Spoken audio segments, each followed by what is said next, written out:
Hello' বন্ধুসকল, গাহৰি যেতিয়া দাঁতেদি কৰত-কৰত কৰি থাকে, আধা কমকৈ খায়, আধা চৰিয়াবিলাক ওলোটাই দিয়ে, তেতিয়া এটা ঔষধ খোৱাৰ পৰা মই দেখাই আছোঁ। ঔষধটো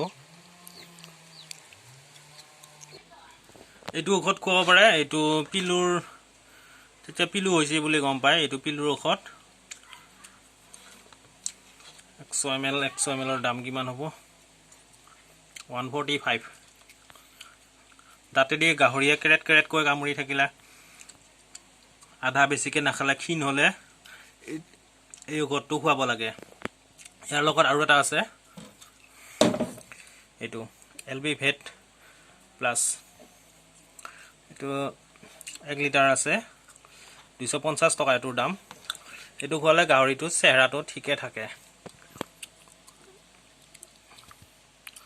আৰু মোৰ চেনেলত নতুনকৈ আহিছে যদি ছাবস্ক্ৰাইব কৰিবলৈ নাপাহৰিব, এনেকুৱা নতুন নতুন ভিডিঅ' পাবৰ কাৰণে।